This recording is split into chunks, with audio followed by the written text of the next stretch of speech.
Hello guys, welcome to new video.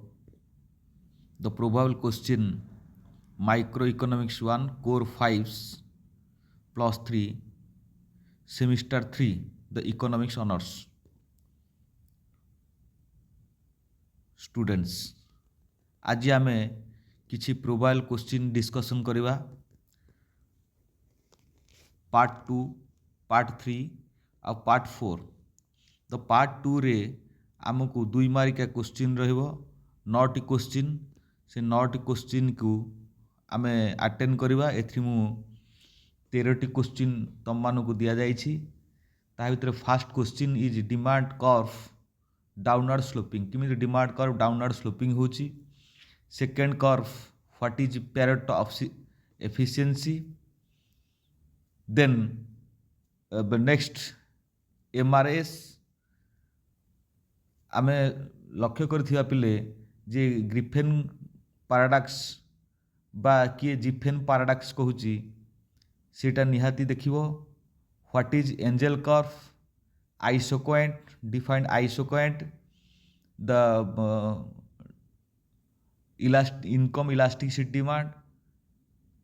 Profit maximisation ये सबू परीक्षा उपयोगी क्वेश्चन निश्चित परीक्षा रे आसीबो देन आमे यदि पार्ट 3 की जिबा पार्ट 3 रो 5 मार्क क्वेश्चन आमको 8टा क्वेश्चन अटेंड करिया पड़िबो 40 मार्क से देइछि the state relationship between AR MR and elasticity of demand जो आमे average revenue and marginal revenue भितर elastic demand role of model को आमको लिखा पड़ो देन आमे ये सब कथा highlight 2 point of different between isoquant and indifference curve एटा को भी लिखा आमको पड़ो then CS production function price elasticity demand inferior goods and normal goods ये सबू को आम देखा जे ये सब इम्पोर्टाट क्वेश्चन देन जदि लंग टाइप कथा आम कहवा जे लंग टाइप रे मु 8टी क्वेश्चन देछि जिंतु परीक्षा रे आसे 8 मार्किया क्वेश्चन आमको 4टी करिया पड़िबो ता भितर मते लागुची इम्पोर्टाट जे हिक्स एंड स्लस्की मेथड्स याकू तुमे भल कि देखिथिबो